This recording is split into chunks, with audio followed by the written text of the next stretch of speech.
विद्यार्थ्यांनो, मी विकास काशीनाथ पढे, new English school Tilak road या शाळेमध्ये मी मराठी आणि इतिहास या दोन विषयांचं अध्यापन करत आहे. आज आपण इयत्ता 10वीच्या मराठी विषयाच्या पाठ्यपुस्तकातील जो 8वा पाठ आहे, वाट पाहताना, त्या पाठाची माहिती आपण जाणून घेणार आहोत.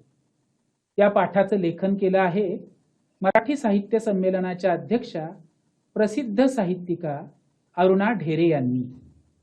सुरुवातीला आपण या पाठाचं लेखन ज्यांनी केलंय त्या प्रसिद्ध साहित्यिका अरुणा ढेरे यांचा परिचय करून घेऊ.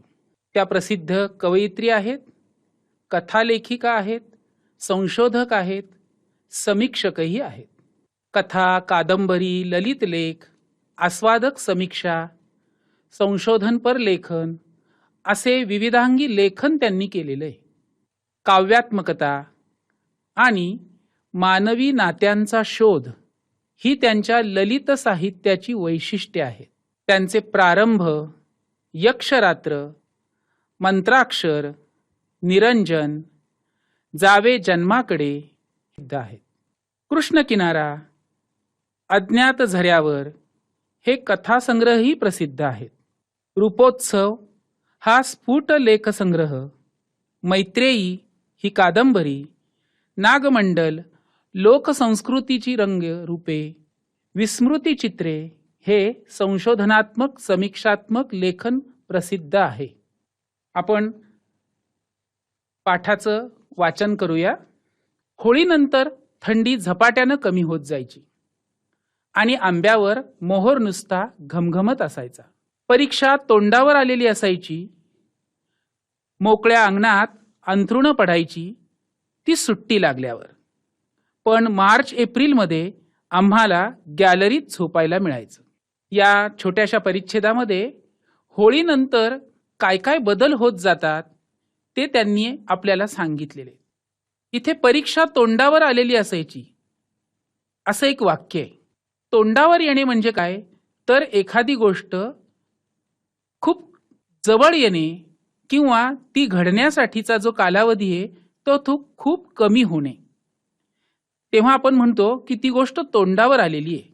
रात्रीचे मऊशार हात अंगावर फिरायला लागले की झोपेची गडद चाहूल यायची.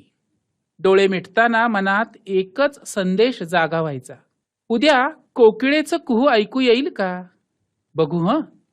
पहाटे पहाटे गाढ झोपेत असतानाच तो कुहू कुहू आवाज कानावर यायचा आणि त्या आवाजाची वाट पाहण्याचं सार्थक होऊन जायचं. आपण अगदी छोटासा परिच्छेद आहे, पण किती सुंदर परिच्छेद आहे बघा.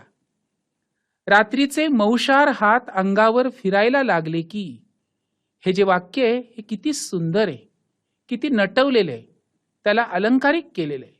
खरं तर रात्र ही मानवी कृती करू शकत नाही, पण इथं रात्रीचे मऊशार हात अंगावर फिरायला लागले की असं वर्णन केल्यामुळे चेतन गुणोक्ती अलंकार या वाक्यामध्ये साधलेला आहे. त्यानंतर पुढे तुम्ही पाहिलं तर इथे वाट पाहण्याचं सार्थक होऊन जायचं असं म्हटलेलं आहे. सार्थक होणे म्हणजे काय, तर एखादी गोष्ट सफल होणे, साफल्य मिळणे, त्याला म्हणतात सार्थक होणे. त्या डोळे मिटताना त्यांच्या मनात एक विचार यायचा की उद्या मला कोकिळेचं कुहू ऐकू येईल का, कारण ते त्याच काळात आपल्याला ऐकू येतं. ते आपण वर्षभर ऐकू शकत नाही. जेव्हा आपल्या वार्षिक परीक्षा होतात आणि तो एप्रिल मे महिन्याचा जो काळ असतो त्या काळात कोकिळ पक्षाचं कुहू कुहू आपल्याला ऐकू येतं आणि त्या वर्षभर त्या आवाजाची वाट पाहत असायच्या. तो आवाज पहाटे पहाटे कानावर आला की त्यांना वाटायचं की मी जी वर्षभर त्या आवाजाची वाट पाहतीये त्याचं आता सार्थक झालं. सुट्टीची वाट पाहणं तर केव्हापासून सुरू झालेलंच असायचं. अभ्यासाचा आळस नसायचा, पाठांतर आवडायचं. नेमलेली पुस्तकं गोष्टीच्या पुस्तकांइतकीच परत परत आवडीनं वाचली जायची. पण अभ्यासाचं वही पुस्तक जरा बाजूला झालं रे झालं की सुट्टीची आठवण उसळी मारून वर यायची. या परिच्छेदामध्ये सुद्धा त्यांना गोष्टीची पुस्तकं आवडतायत असं सांगितलंय, पण त्याचबरोबर त्यांना अभ्यासाची पुस्तकं सुद्धा आवडायची. त्या म्हणतायत की मला अभ्यासाचा आळस नसायचा, कारण तो खरं करायचा नसतोच. पाठांतर सुद्धा तेवढंच महत्वाचं आहे. पण अभ्यासासाठी जी नेमलेली पुस्तकं आहेत, ती पुस्तकं सुद्धा त्या आवडीने वाचायच्या आणि ती पुस्तकं जेवढ्या आवडीने वाचायच्या तेवढ्याच आवडीने त्या गोष्टीची पुस्तकंही वाचायच्या. पण अभ्यासाची वही पुस्तकं परीक्षा झाल्यानंतर आपण थोडी बाजूला ठेवतो.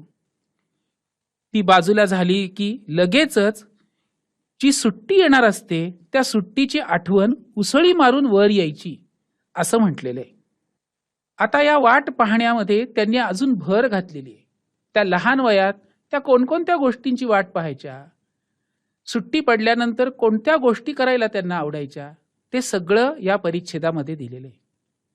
त्या अंगणातलं हजारी मोगऱ्याचं झाड, शनिवार वाड्यात सकाळी सकाळी जाऊन वेचून आणलेली बकुळीची फुलं, माठातलं वाळा घातलेलं पाणी, आई आत्यांची कुरड्या पापड्यांची घाई, अंगणभर पडणारी वाळवणं, कैरीची डाळ आणि पन्ह, कधीमधी घरची परवानगी मिळाल्यावर चोखायला मिळणारे बर्फाचे गोळे, उसाचा ताजा रस आणि मुख्य म्हणजे खूप गोष्टींची आणि कवितांची नवी पुस्तकं. सुट्टीची किती वाट पाहत असू आम्ही. या परिच्छेदामध्ये सगळ्या गोष्टी या सुवासिक आहेत. वाळा घातलेलं पाणी, बकुळीची फुलं, मोगऱ्याचं झाड. आपल्या ज्या लेखिका आहेत अरुणा ढेरे, यांना सुगंधाचं वेड आहे हे आपल्याला या परिच्छेदातून दिसतं.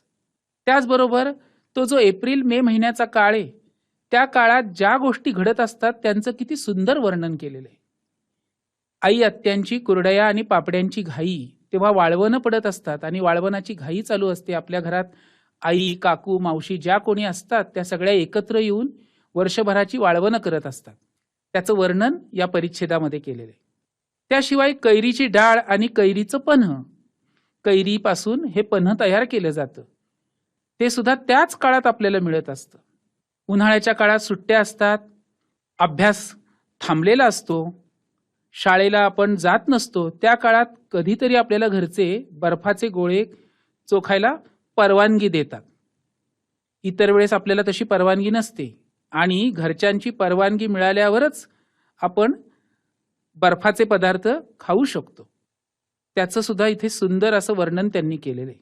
या सगळ्या गोष्टींबरोबरच त्यांना जास्त वाट पाहायला आवडायचं ते म्हणजे कवितांच्या नव्या पुस्तकांची. ती पुस्तकं त्यांना तेव्हाच मिळायची आणि म्हणून त्या सुट्टीची वाट पाहत असायच्या. तर हा जो भाग आहे, हे जे 2-3 परिच्छेद आपण वाचले, त्या परिच्छेदांवर तुमच्या 10वीच्या कृतीपत्रिकेमध्ये कशा स्वरूपाचे प्रश्न विचारले जातात ते आपण पाहूया. कृतीपत्रिकेमध्ये तुम्हाला परिच्छेद दिलेला असतो आणि त्या परिच्छेदावर आधारित आकृतिबंध पूर्ण करायला येतात. या परिच्छेदामध्ये होळीनंतरच्या स्थितीचं वर्णन आहे. मग होळीनंतरची स्थिती कशी होती, त्याचं वर्णन जे परिच्छेदामध्ये केलेलं आहे ते वाचून तुम्ही त्या चौकटी भरायच्या असतात. होळीनंतर थंडी झपाट्याने कमी होते, आंब्यावर आलेला मोहर घमघमतो, परीक्षा तोंडावर आलेली असते. अशा या स्थितीचं वर्णन लेखिका अरुणा ढेरे यांनी या परिच्छेदांमध्ये केलेलं आहे. अजून एक आकृतिबंध आहे, लेखिकेने बालवयात उन्हाळ्याच्या सुट्टीत अनुभवलेल्या गोष्टी. लेखिकेने बालवयात कोणकोणत्या गोष्टी अनुभवल्या आत्ताच आपण पाहिलं की हजारी मोगऱ्याचा सुगंध त्यांना घ्यायला आवडायचा, माठातलं वाळा घातलेलं पाणी प्यायला आवडायचं. वाळा ही एका वनस्पतीची मुळं आहेत. ती मुळं पाण्यामध्ये आपण ठेवली तर पाण्याला एक सुगंध येतो. माठामधलं थंडगार पाणी आणि त्याला असा सुवासिक वास आला की ते पाणी उन्हाळ्यात प्यावंसं वाटतं. कारण उन्हाळ्यामध्ये आपण पाणी पिण्याचं प्रमाण वाढवलेलं असतं, आपण जास्तीत जास्त पाणी पितो, म्हणून ते सुगंधी पाणी पिताना एक आनंद मिळतो. अंगणभर वाळवणं तयार करण्याची गडबड त्या काळात चालू असते. तो पण अनुभव त्यांनी सुट्टीत घेतलेला आहे. कैरीच्या डाळीचा आणि पन्ह्याचा आस्वाद त्यांनी घेतलेला आहे आणि कवितांची नवी पुस्तकं त्याच काळात त्यांना वाचायला मिळायची, त्याचाही आनंद त्या वयात त्यांनी लुटलेला आहे. चौकटी पूर्ण करा अशा स्वरूपाचा सुद्धा प्रश्न आपल्याला कृतीपत्रिकेमध्ये विचारला जातो. मोकळ्या अंगणात झोपण्याची संधी लेखिकेला या काळात मिळे. कोणत्या काळात मिळेल तर उन्हाळ्याच्या सुट्टीमध्ये मिळेल. गॅलरीत झोपण्याची संधी मिळण्याचा काळ कोणता होता तर परिच्छेदांमध्ये दिलेलं आहे मार्च एप्रिल महिन्यात त्यांना गॅलरीमध्ये झोपण्याची संधी मिळत असे. कधी कधी अशा स्वरूपाचा पण प्रश्न असतो, विधानं दिलेली असतात त्याच्यातलं असत्य विधान ओळखा. आपण असत्य विधान ओळखायचं असतं फक्त. लेखिका गोष्टींच्या पुस्तकांप्रमाणेच नेमलेली पुस्तकेही आवडीने वाचत असे, हे विधान सत्य आहे. आपण आता परिच्छेद वाचला त्याच्यात आपल्याला कळलेलं आहे. लेखिका गोष्टी व कवितांच्या नव्या पुस्तकांची वाट पाहत असे, हे पण विधान सत्य आहे. असत्य विधान कोणतं आहे तर बर्फाचे गोळे खाण्याकरता लेखिकेस परवानगीची गरज नसे, हे असत्य विधान आहे. त्या घरच्यांची परवानगी घेऊन मग बर्फाचे गोळे खात असत. पुढची एक कृती पहा, कारण शोधा. आवाजाची वाट पाहण्याचं सार्थक व्हायचं कारण, ते कारण तुम्हाला लिहावं लागतं. केव्हा सार्थक व्हायचं? रात्री डोळे मिटताना लेखिकेला वाटायचं की पहाटे पहाटे कोकिळेचे कुहू कुहू ऐकू येईल. ते जेव्हा ऐकू यायचं तेव्हा त्या वाट पाहण्याचं सार्थक व्हायचं, असं आपल्या लेखिका अरुणा ढेरे म्हणत आहेत. शब्दांना आपण विभक्ती प्रत्यय जोडतो, तर ते विभक्ती प्रत्यय जे ते तुम्हाला ओळखायला सांगितले जातात. इथे जोड्या जुळवा अशा स्वरूपाचा एक प्रश्न तुम्हाला दिसतोय, ती कृती दिसतीये. पहा, पहिल्यांदा शब्द आहे मनात. मूळ शब्द आहे मन, त्याला प्रत्यय लावलाय आत. मग तो जो त प्रत्यय, तो प्रत्यय जोडत असताना मन याचं मना असं एक सामान्य रूप केलं. हा सप्तमी विभक्तीचा प्रत्यय आहे. रात्र, रात्रचं सामान्य रूप रात्री केलं आणि त्याला चे हा प्रत्यय षष्ठीचा जोडलेला आहे. तसेच पुढे दोन शब्द दिसत आहेत, झपाट्याने आणि मोहोर. झपाटा याचं सामान्य रूप केलं झपाट्या आणि मग त्याला ने हा प्रत्यय जोडला, तो तृतीयचा प्रत्यय आहे. मोहोर या शब्दाला प्रत्ययच नाहीये म्हणून प्रथमा विभक्ती असं रूप लिहिले, कारण प्रथमेत प्रत्यय लावलेला नसतो, प्रथमेमध्ये प्रत्यय जोडत नाही. पुढे कृती पहा, खालील शब्दांचे वचन बदला. अंथरुण एक वचनी शब्द आहे, अंथरुणे. सुट्टी त्याचं अनेक वचन सुट्ट्या. आठवण त्याचं अनेक वचन आठवणी. पापडी त्याचं अनेक वचन पापड्या. आणि वाळवण त्याचं अनेक वचन वाळवणे. उच्चार पहा, वाळवणे, वाळवणे असा उच्चार केला तर अर्थ बदलतो, म्हणून शब्दाचा उच्चार कसा केला पाहिजे हे पण आपण लक्षात घेणं महत्वाचं आहे. पुढे कृती पहा, खालील वाक्यात योग्य ठिकाणी विरामचिन्हांचा वापर करून वाक्ये पुन्हा लिहा. इथे तुम्हाला दोन वाक्य दिसत आहेत. डोळे मिटताना मनात एकच संदेश जागा व्हायचा, उद्या कोकिळेचं कुहू ऐकू येईल का? मोकळ्या अंगणात अंथरुणं पडायची ती सुट्टी लागल्यावर, पण मार्च एप्रिलमध्ये आम्हाला गॅलरीत झोपायला मिळायचं. या दोन्ही वाक्यांमध्ये तुम्हाला योग्य विरामचिन्ह लिहून ते वाक्य पुन्हा लिहायचं असतं. पण ही विरामचिन्ह तुम्ही केव्हा तिथं योग्य ठिकाणी भरू शकता? जेव्हा तुम्ही पाठाचं लक्षपूर्वक वाचन कराल. जेव्हा तुम्ही पाठाचं वाचन कराल तेव्हा ती चिन्ह तुमच्या डोळ्यात भरतील. उदाहरणार्थ आता आपण परिच्छेद वाचला तेव्हा पाहिलं असेल तुम्ही, मार्च एप्रिलमध्ये या दोन शब्दांमध्ये एक छोटी आडवी रेघ होती, त्याला संयोग चिन्ह असं म्हणतात. ते संयोग चिन्ह दोन शब्द एकमेकांना जोडण्यासाठी म्हणून वापरले जातात. मग अशा चिन्हांकडे आपण लक्षपूर्वक पाहिलं तरच आपल्याला हा प्रश्न, ही कृती व्यवस्थित करता येईल. आपण पाठाचा पुढचा भाग बघूया. आमच्या भल्या मोठ्या वाड्यात पुष्कळ बिऱ्हाडं असली तरी अख्ख्या वाड्याला मिळून असलेला एक चौथा मजला म्हणजे माळाच होता. सुट्टीची वाट पाहताना माळ्यावर जाऊन पुस्तकांच्या गराड्यात बसण्याच्या अद्भुत कल्पनेनं अगदी आतून मन फुलून येई. पुस्तकांची वाट पाहण्यात एक गंमत होती, एक वेगळंच जग तिथे भेटत होतं. न पाहिलेले देश, न पाहिलेली माणसं, न अनुभवलेले प्रसंग, अनोळखी तरी पण आपले वाटणारे, ओळखीचे धागे जुळणारे, न जुळणाऱ्या गोष्टी सुद्धा किती थक्क करणाऱ्या. म्हणजे जग असंही असतं तर. मला केवढं तरी नवे पण भेटत होतं आणि शब्दांची जादू कळत होती. मी वाचत होते त्या गोष्टी, तो इतिहास, ती गाणी, कुणीतरी रचलेली होती, लिहिलेली होती. जे सुचलं, जे लिहावंसं वाटलं, ते कसं लिहू शकली आहेत ही माणसं? मला भाषेची ताकद समजत होती, लेखकाच्या प्रतिभेची ताकद समजत होती. म्हणून पुस्तकं वाचण्याची वाट पाहण्यात उन्हाळ्याच्या आधीचा काळ इतका वेळ लावायचा की बस. हा परिच्छेद अतिशय सुंदर परिच्छेद आहे. आपल्या ज्या लेखिका आहेत या पाठाच्या, अरुणा ढेरे, त्यांना लहानपणापासूनच पुस्तकं वाचण्याचा छंद होता. छंद म्हणण्यापेक्षा त्यांना आवडच होती. त्या काय म्हणतायत की पुस्तकांची वाट पाहण्यात एक गंमत असायची. का बरं गंमत असायची? कारण तिथं एक वेगळं जग भेटत असायचं, जे जग त्यांनी कधीही न पाहिलेलं आहे. जे देश कधीही न पाहिलेले, त्या देशांची माहिती त्या पुस्तकातून मिळायची. जी माणसं कधीही पाहिली नाहीत, त्या माणसांचा परिचय त्या पुस्तकातून व्हायचा. जे अनुभव कधीही आपण अनुभवलेलेच नाहीयेत, जे प्रसंग आपण कधीही अनुभवलेले नाहीत, ते प्रसंग प्रत्यक्ष आपल्याला समजायचे त्या पुस्तकातून. हे सगळं अनोळखी असतं, पण पुस्तकांमधून एकदा का आपण ही माहिती घेतली की आपल्याला सगळं ते ओळखीचं वाटतं. आपण यापूर्वी जे काही अनुभव घेतलेले असतात, त्या अनुभवांशी पुस्तक वाचल्यानंतर मिळालेला जो अनुभव आहे त्यांची आपण साखळी जोडतो आणि मग ते सगळे धागे एकमेकांशी जुळतायत असं वाटायला लागतं. या सगळ्याच गोष्टी थक्क करणाऱ्या होत्या. आणि ते सगळं जे नवेपण आहे, त्या शब्दांची जी जादू आहे, ती जादू आपल्या या पाठाच्या ज्या लेखिका आहेत अरुणा ढेरे यांना कळत होती. असाच अनुभव आपल्याला सुद्धा येत असतो. आपण जेव्हा पुस्तकं वाचतो तेव्हा आपल्याला सुद्धा त्या शब्दांची जादू कळते. ते सगळं जे नवेपण असतं, ते नवेपण आपण पुस्तकाच्या वाचनातून अनुभवलं की मग आपण भारावून जातो.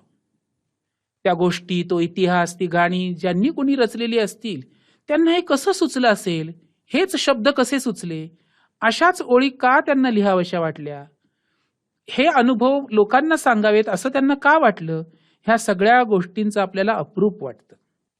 इथे काही विरामचिन्ह आहेत, ती नीट पहा. काही ठिकाणी स्वल्पविराम आहेत, काही ठिकाणी उद्गारवाचक चिन्ह आहे. जग असंही असतं तर हे अगदी उत्स्फूर्तपणे आलेलं वाक्य आहे आणि ते दाखवण्यासाठी म्हणून शेवटी उद्गारवाचक चिन्ह दिलेले. शेवटचं वाक्यही पहा. पुस्तकं वाचण्याची वाट पाहण्यात उन्हाळ्याच्या आधीचा काळ इतका वेळ लावायचा की बस. इथे सुद्धा उत्स्फूर्तपणे ते वाक्य आलंय म्हणून तिथं उद्गारवाचक चिन्ह दिलेले. जिथं वाक्य संपतं तिथं पूर्णविराम दिलेला आहे. असं वाचत असताना, परिच्छेद वाचत असताना आपण जी विरामचिन्ह आहेत त्यांच्याकडे लक्ष द्यायचं. त्यांचा कोणत्या ठिकाणी कसा वापर केला आहे ते पाहिलं की त्या स्वरूपाचा प्रश्न आला, कृती आली की आपल्याला ती खूप सोपी वाटते. आणखी एक वाट पाहणं होतं पोपटांच्या थव्यांचं. आमच्या घरामागे एक मोठं उंबराचं झाड होतं. उन्ह तापण्याचे दिवस आले की त्यांचे थवे उंबरावर येऊन उतरायचे. कशा तरीच पानांचं, गाठीगाठीचं ते झाड तेव्हा पिक्या उंबरांनी आणि राघूंच्या हिरव्या पंखांनी इतकं सुंदर होऊन जायचं. मी वाट पाहायचे त्या थव्यांची, त्या लालसर गोड झालेल्या उंबरांची, माझ्या मनात जाग्या होणाऱ्या कितीतरी कवितांची. आता लेखिका या एक पुढच्या टप्प्यावर आलेल्या आहेत. त्यांनी आधी लहान वयात कोणकोणत्या गोष्टींची वाट त्या पाहत असत हे आपल्याला सांगितलंय, पण त्या आता अभिव्यक्त होणार आहेत. त्यांना आता कविता सुचू लागलेल्या आहेत आणि मग या कविता सुचण्यासाठी ज्या प्रेरक गोष्टी होत्या त्या प्रेरक गोष्टींची त्या कशी वाट पाहत असत याचं वर्णन त्यांनी आता केलेलं आहे. पोपटांच्या थव्यांची त्या वाट पाहायच्या. घरामागे एक उंबराचं झाड होतं, त्या उंबराच्या झाडावर हे थवे उतरत असत. झाड कसं तरीच होतं, गाठीगाठीचं, पानांचं, पिक्या उंबरांचं. पण जेव्हा या हिरव्या रंगाचे पोपट त्या झाडावर उतरत तेव्हा त्या झाडाची ती हिरवी पानच आहेत की काय असा भास होत असे. आणि हे सगळं कविता करण्यासाठी प्रेरणा देणारं असं जे एक वातावरण तयार व्हायचं, त्याच्यामुळे त्या म्हणतायत की माझ्या मनात ज्या कविता जागा व्हायच्या त्या जाग्या होणाऱ्या कवितांची मी वाट पाहत असे. मग पुढे कवितेचं बोट मी चांगलं घट्ट धरून ठेवलं. तिची माझी मैत्रीच झाली. आपण कधी पण केव्हा पण मैत्रिणीला हाक मारतो, तिच्याकडे धावतो, तिच्याबरोबर भान विसरून मनातलं वाटेल ते बोलतो. इथे फक्त एक फरक होता, तिला हवं तेव्हा ती माझ्याकडे यायची, कधीही रात्री, मध्यरात्री सुद्धा. पण मला मात्र कधी कधी खूप वाट पाहायला लावायची. मी हाक मारल्यावर हमखास येईलच असं नसायचं कवितेचं. मग तिची वाट पाहणं, कशातच मन लागेनासं होणं, आई आत्याची ती बोलणी खाणं. आज ते वाट पाहणं आठवलं तरी मी पुन्हा हुरहुरते. उमराच्या पिकल्या फळांवर पोपटांचे हिरवे पंख पुन्हा उतरून यावेत असं उगाच वाटत राहतं. हा जो परिच्छेद आहे त्या परिच्छेदामध्ये त्यांना एक हुरहुर लागून राहिलेली आहे. लहान वयामध्ये कविता सुचण्यासाठी आणि ती कविता सुचली तर ती कागदावर उतरवण्यासाठी खूप काळ लागायचा. एकतर ते सुचलं पाहिजे. एखादी मैत्रीण किंवा मित्र आपण हाक मारल्यानंतर लगेचच धावत येतो. आपल्याला आठवण आली तर आपण त्याला भेटू शकतो.